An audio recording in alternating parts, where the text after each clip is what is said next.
በኦሮሚያ ክልል አርሲ ዞን ሸርካ ወረዳ ባለፉት አንድ ዓመታት በአሰቃቂ ሁኔታ ለተገደሉት ከ115 በላይ ንጹሃን ዜጎች እንዲሁም ከ30 በላይ ታግተው የደረሱበት የማይታወቁን በተመለከተ ኦርቶዶክሳውያን ሞትና አፈናን በተመለከተ መንግስትና የቤተክርስቲያን አመራሮች ተጠያቂ ናቸው ሲሉ የእምነቱ ተከታዮች እየገለጹ ነው። መንግስት የዜጎችን ሰላምና ደህንነት መጠበቅ ባለመቻሉ እንዲሁም በአሻጥር የድርጊቱ ተሳታፊ በመሆን ሲሉም ይከሳሉ።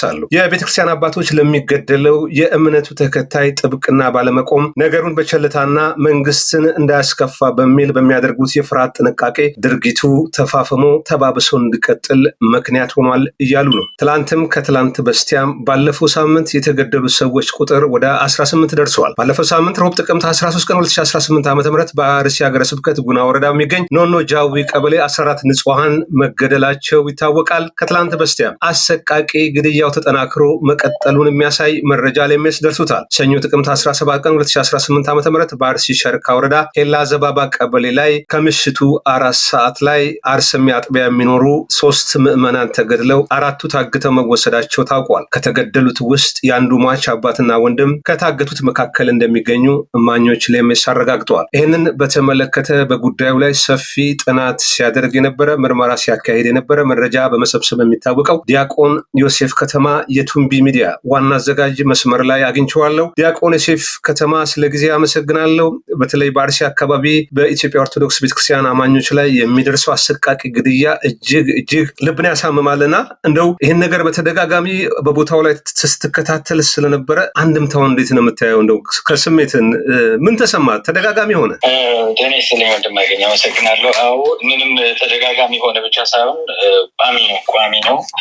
በተለይ በአርሲ በእነዚህ 7 ዓመታት ማለት ይቻላል ከ2010 መጨረሻ ጀምሮ እስካለንበት ጊዜ ድረስ የጉዳዩ መሰማት ወይም ያለመሰማት የመዘገብ የሚዲያ ሽፋን ማግኘት ያለማግኘት ጉዳይ ካልሆነ ቢያንስ በሳምንት ልዩነት አንድ ጅምላ ጭፍጨፋ እየሰማን ነው እየከረም ነው ማለት ነው። እነ ሽርካ እና ሰሞኑን ሮቤ ሰሞኑ ግድያዎቹ ዘገባ የወጣባቸው በተደጋጋሚ የተፈጸመባቸው ናቸው። በሌሎቹም ግን በተመሳሳይ ሁኔታ በተለይ ምስራቅ አርሲ በተመሳሳይ ሁኔታ የኦርቶዶክሳውያን ጭፍጨፋ ሲፈጸምበት የቆየ ነው። በጥቅሉ በኦሮሚያ ለእነዚህ 7 ዓመታት ይታወቃል ቢያንስ በሳምንት አንድ የጅምላ ጭፍጨፋ በተለይ ሃይማኖትን ታርጌት ያደረገ ኦርቶዶክሳውያን ላይ ያተኮረ ጭፍጨፋ ይፈጸማል። የአርሲው ግን በተለየ ሁኔታ ነው እየተፈጸመ ያለው። እንግዲህ ምናልባት ተደጋጋሚ መሆኑ ብቻ ሳይሆን የእምነቱ አባቶች በአካባቢ ላይ የሚገኙ እማኞች ለኤምኤስ እንደሚገልጹት ድርጊቱ በጣም ከመዘግነኑ የተነሳ አንዳንዶቹ ግድያ አስከሬን ከተገደሉ በኋላ ተቆራርጦም ጭምር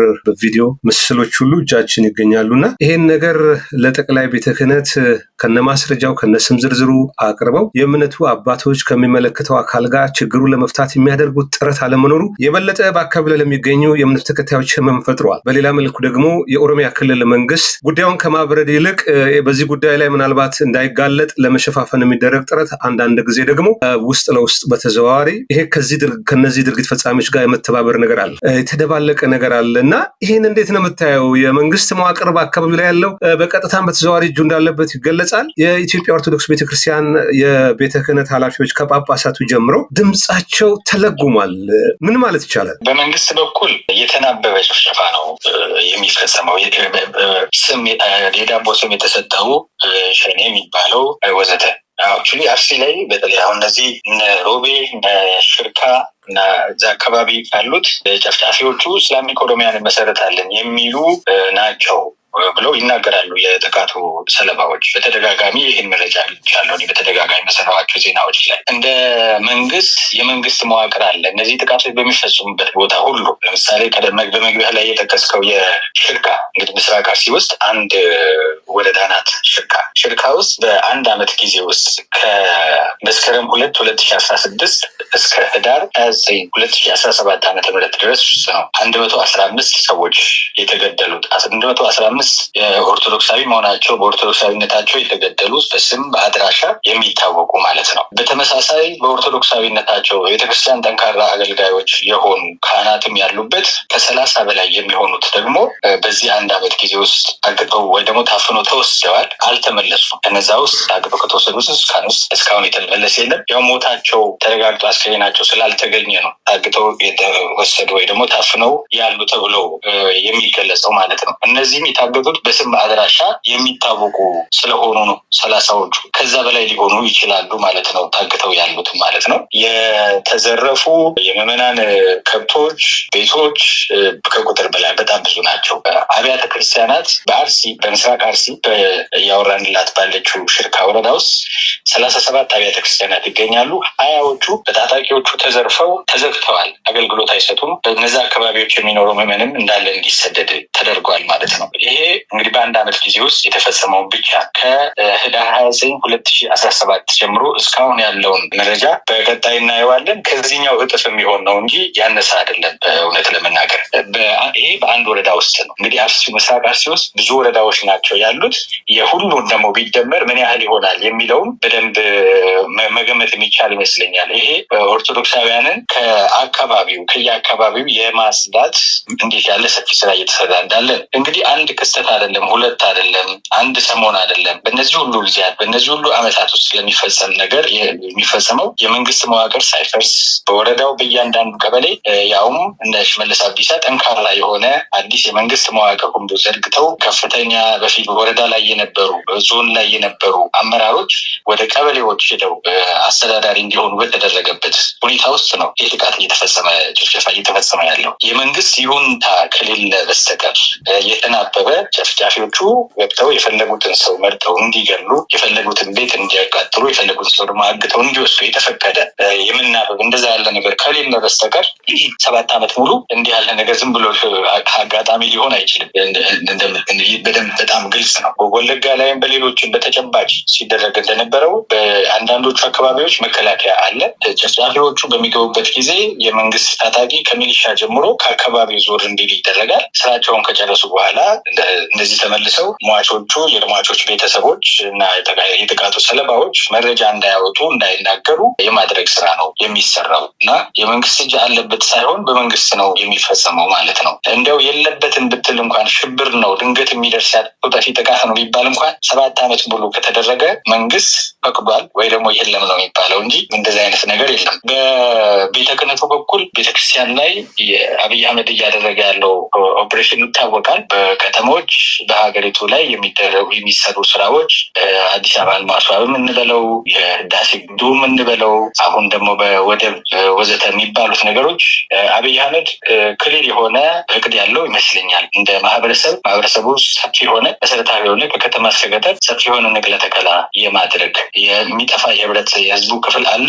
እንደገና እንዲስፋፋ የሚፈለገው ደግሞ የተለየ ሴት ያለው የህብረተሰብ ክፍል አለ ማለት ነው። ያን ለማድረግ እነዚህ ነገሮች እንደ እንቁልልጭ እያሳየ ሀገር እየለማ ነው፣ እያደገ ነው፣ አሁን የወደብ ባለቤት ልንሆን ነው፣ እንደዚህ ልንሆን ነው እየተባለ እነዚህ ስራዎች በሰፊው የማጽዳትና የመጨፍጨፍ ስራዎች ይሰራሉ እና ግልጽ ነው። በቤተ ክህነቱ በኩል የዛሬ ዓመት ከምናምን ዳንኤል ክብረት አንድ ሚዲያ ላይ ቀርቦ የተናገረውን ሰማላችሁ። በቤተ ክህነቱ መግለጫ እንዳይሰጥ ወይ ከትንፍሽ እንዳይባል ማድረግ ችለናል፣ አጽድተናል እዛ አካባቢ ብሏል። ለቤተክርስቲያን ተቆርቋሪ የሆነው ሰው ብዙዎቹ ሊቃነ ጳጳሳት እንግዲህ አመጣጣቸው ይታወቃል። የቤተክርስቲያን ቀኖና እየተጣሰ የክህነት ህግ እየተጣሰ ኮታ፣ ሙስና ወዘተ እየተባለ ሹመቶች ሲሰጡ ነው የመጡት። ስለዚህ ቤተክርስቲያንን ብሎ ምዕመናንን ብሎ በረኝነት ብሎ የክርስቶስን አደራና ኃላፊነት ተቀብሎ ያለ አባት የለንም። ፓትርያርኩን ጨምሮ የንግግር ፔንኪለር ነው ለምዕመኑ የሚሰጡት። አሁን በቅዱስ ሲኖዶስ መግቢያ ላይ ፈጣን ቆራጥና አዋጭ የሆነ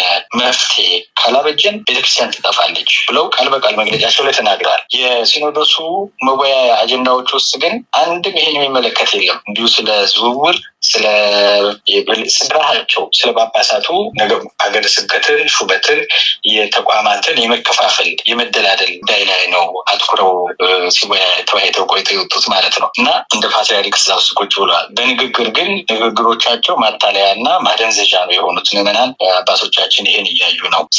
ስለኛ ጥፋት ስለኛ ሞት ይገዳቸዋል ማለት ነው እያሉ እንዲዘናጉ የማድረግ ስራ ማለት ነው እና እኔ እንዲያውም በተደጋጋሚ በሰራናቸው መርሃ ግብሮች ላይ ስለነበረው እከሌ ገደለም አይበሉ፣ ለምን ተገደሉም አይበሉ። ቢያንስ አሁን በ2 ቀናት ውስጥ ወደ 17 ምዕመናን ተገድለዋል። አርሲ ውስጥ በ2 ቀናት ውስጥ በ17 እና በ18 ጥቅምት 17 እና 18 ማለት ነው እና ተገደሉብኝ ብሎ ማለት ምን ነውራል? ከመንግስት ጋር ከምን ጋር እኮ ሊያጋጫቸው ይችላል።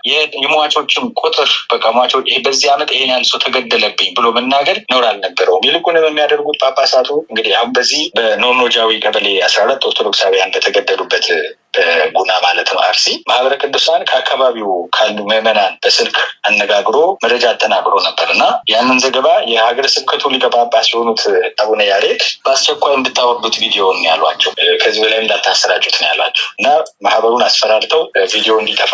ለምን የመንግስትን ስም ያጠለሻል ነው ወይስ ለራሳቸውም ገጽታ ጥሩ አይደለም፣ መንግስትም ደግሞ ደስ አይለውም እንደዚህ አይነት ነገር። ለምን በሚኒስትሪም በሆነ ደረጃ በሆነ ሚዲያ አሁን የኢትዮጵያ ኦቲሲ ቲቪ የኢትዮጵያ ኦርቶዶክስ ተዋሕዶ ቤተክርስቲያን ቴሌቪዥን አልዘገቡም። በዚህ ጉዳይ ላይ ምንም በጽሁፍ ዜና ደረጃ እንኳን የማህበረ ቅዱሳን ገጾች ላይ የምናገኘው የማህበረ ቅዱሳን ቴሌቪዥንም በዚህ ጉዳይ ላይ ያው ለመስራት የሞከረውን ዘገባ የሀገረ ስብከቱ ሊቀ ጳጳስ አውፍን አውርድ ብለው ነው ያስነሱት ማለት ነው። የዋናው ቤተክርስቲያን ቴሌቪዥን ይሄንን በፍጹም እንዲናገር አይፈቀድለትም። እንግዲህ በእኛ በኩል በየጊዜው በዚህ ጉዳይ ላይ ስንሰራ ስለቆየን በአባቶች ላይ ተስፋ ከቆረጥን ቆይተናል። ዜዶንኬ በጥቅሉ ስለ ምዕመናን ሞት ስለ ምዕመናን ህልውና ጉዳያቸው አይደለም።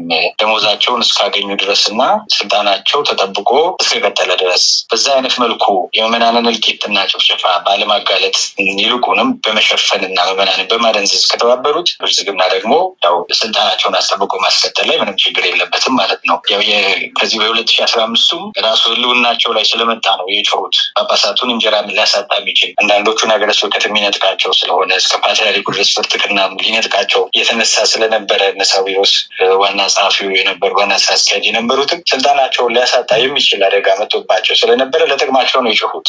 ሰውን መስዋዕት ያደረጉትም ለጥቅማቸው ነው። ከዛ በኋላ የእነሱ ጥቅም መከበሩ እርግጠኛ ሲሆኑ ደስ ቀጠሉ ማለት ነው። እልቂቱም ቀጠለ፣ እነሱ ታረቅን ብለው አብረው ተቃቅፈው ቀጠሉ ማለት ነው እና እዛ ውስጥ ገዳዩ ምኑም ተባብሮ አንድ ላይ ያለበት ነው። በጋራ ነው ጸጥ ብለው ወይ ደግሞ ምዕመናንም ጸጥ አሰኝተው አብረው የሚያስፈጁት ማለት ነው። ይሄ ከሆነ ዘንዳ እንግዲህ የእምነቱ ተከታይ የራሱ መብት ለማስከበር ምን ማድረግ አለበት የሚለው መነሳት ያለበት ይመስለኛል። በዚህ ጉዳይ አጭር ምላሽ ስጥንና ላሰናብት። እንግዲህ ትልቁ ቁልፍ ያለው እሱ ላይ ነው። ቢያንስ እኛ አሁን እንደ ኦርቶዶክሳውያን መንግስት ነው እያስፈጀን ያለው ይታወቃል። እየገደልን ያለውም መንግስት ነው። ለዚህ ደግሞ በቤተ ክህነቱም በራሱ በመንግስትም ሰፊ ማታለያዎች ይደረጋሉ። ቢያንስ ደህና ሆኖ ያለው ሴፍ ዞን ያለው ይቅርታ በከተሞች አለው እስካሁን ጥቃቱ ያልነካው በቀጥታ ይሄ ግድያው ያልደረሰበት እንዳይቆጣ የማታል ሰፊ የሆነ የማታላል የማዘናጋት ይሰራል። መንግስትን እንደ ኦርቶዶክሳውያን ከመንግስት በፊት ግን ቤታችንን ከአጥቢያችን ጀምሮ ቤታችንን ማጽዳት፣ ቤታችንን መታገል፣ መሞት የለብንም መጥፋት የለብንም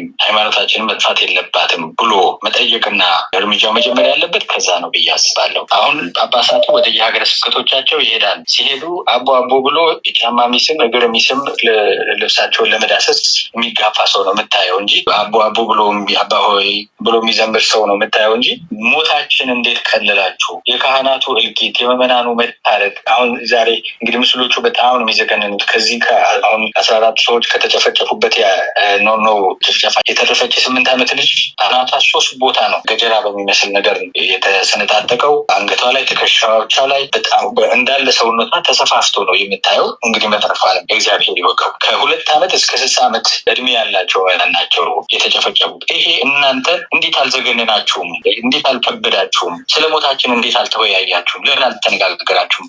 አለበለዚያ ከፈራችሁ አልቻለም ካላችሁ እዛ ቦታ ላይ እንድትሆኑ ያስገደዳችሁ የለመናችሁ ሰው የለም። ስተው ገድታችሁ ገዳም ለምን አትገቡም ብሎ መጠየቅ ነበረበት ምዕመኑ። እስካሁንም አሁንም ዘግይቷል። አሁን በኋላ የግድ ማድረግ ያለበት ይህንን ነው።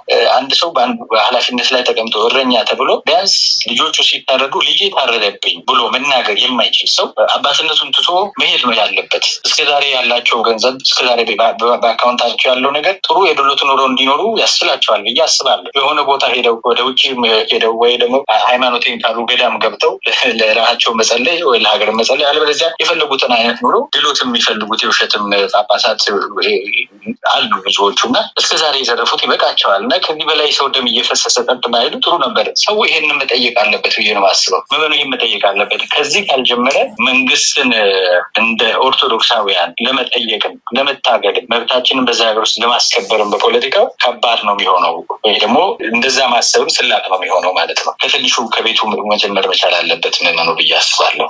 በጣም አመሰግናለሁ። ዲያቆን ዮሴፍ ከተማ የቱንቢ ሚዲያ ዋና አዘጋጅ፣ በዚህ ጉዳይ በኤምኤስ ቀርበህ ለሰጠው ማብራሪያ መረጃም በኤምኤስ ተመልካች ስም ከልብ ነው የማመሰግነው። እግዚአብሔር ይስጥልኝ። እኔም አመሰግናለሁ። እግዚአብሔር ያብርታችሁ። ክቡራትና ክቡራን ተመልካቾቻችን በዚህ ጉዳይ የአርሲ ሀገረ ስብከት ሊቀ ጳጳስ የሆኑትን አቡነ ያሬድ ኤምኤስ ለማግኘት ያደረገው ጥረት አልተሳካም። ኢትዮጵያ ኦርቶዶክስ ቤተክርስቲያን ጠቅላይ ቤተ ክህነት ምላሽ የሚሰጠን ከሆነ የምናቀርብ ይሆናል።